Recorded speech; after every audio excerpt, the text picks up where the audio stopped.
ranking member of House Transportation and Infrastructure, Congressman Rick Crawford. I mean, 2 cents, props up to Biden. He already told his CNN town hall he can't control gas prices, but now all of a sudden he can? I mean, the social media is really having a field day with this. Well, it's pretty tone deaf. I mean, I guess you got to take a victory where you think you can find it. He hasn't had any since Inauguration Day, so he'll take the 2 cents as a victory. But as you mentioned earlier in the program, 60% increase since Inauguration Day. We just can't stand that. And what makes it worse is that Secretary Pete said, well, if you can't afford your gas, just go ahead and buy an electric vehicle. Well, that's kind of like saying, let them eat cake. It's just a terrible read on the American people and what's going on in our economy. Yeah, when you see the social media mockery, they're saying things like, who's running your social media campaign, a Republican? I mean, why make a graph for just 2 cents? I want to move on to this. House Democrats are talking to Politico. They're talking about a hostile work environment.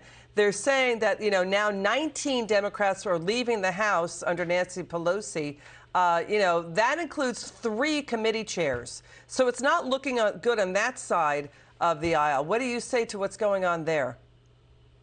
Well, I think they're right. I think that it is a hostile work environment. Nancy Pelosi has pretty much micromanaged every committee in the House, and Chairman DeFazio is the latest to announce that he's retiring. And I would say that he had more input on the FAST Act under a Republican majority than he did in this infrastructure bill. And so I can't blame him for leaving, and I think they're going to see a heck of a lot more Democrats follow suit after Christmas. We have this New York Times story that the Democrat pollster Brian Stryker is sending around an internal memo saying, listen, guys, you're out of touch with what regular Americans are feeling. You're focusing on social justice issues. We see that on MSNBC and CNN all the time. If you watch those networks, you think all of America are white supremacists and everybody's racist and they all hate each other. Regular Americans don't talk like that. They're not like that. When you look at the other pollings, they're saying, wait a second, what is being said in the media and what is being said in the Democrat Party is so off the wall and out of touch with what regular Americans are feeling, to the point where you have moderate Democrats saying, wait a second, Nancy Pelosi, sit up and take notice. We're going to lose our seats. We're vulnerable next year. What do you say to that? Well, they're right. They are vulnerable. And redistricting would have an awful lot to say about that. Heck, they only have a 5-seat majority. And so redistricting would play a strong part in that. But Pelosi's doing everything she possibly can to make it that much more difficult for incumbent Democrats. And she makes them walk the plank just about every week on some unnecessary bill. And, this is a symptom of that. And so there are some moderates in the Democrat caucus and some folks that you can work with and that want to work in a bipartisan fashion. They're just simply not being given the opportunity to do it. That's a good point, because the country is centrist. It's moderate.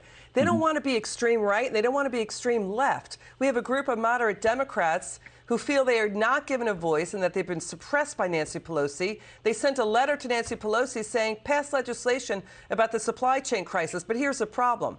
They're worried about inflation. They don't mention California's hyper-regulation and crackdown on truckers. That's a root cause of the supply chain crisis. And they're not talking about how the Biden agenda wants to raise taxes on the low and middle class. That's according to the Nonpartisan Tax Policy Center. So they're avoiding that issue, too, in that letter. What do you say? Well, it's probably a good idea for them to avoid that because it's got their fingerprints all over it. And then, when they talk about the supply chain issue and you have the White House spokesperson that comes out and attributes that supply chain issue to COVID. No, I mean, you just hit it right on the head. The regulatory regime in California is one of the biggest problems we face with regard to supply chain because that impacts everybody in the country. And so most of those ships are having to reroute and increase costs to get around to the East Coast ports. All right, Congressman Rick Crawford, it's great to see you.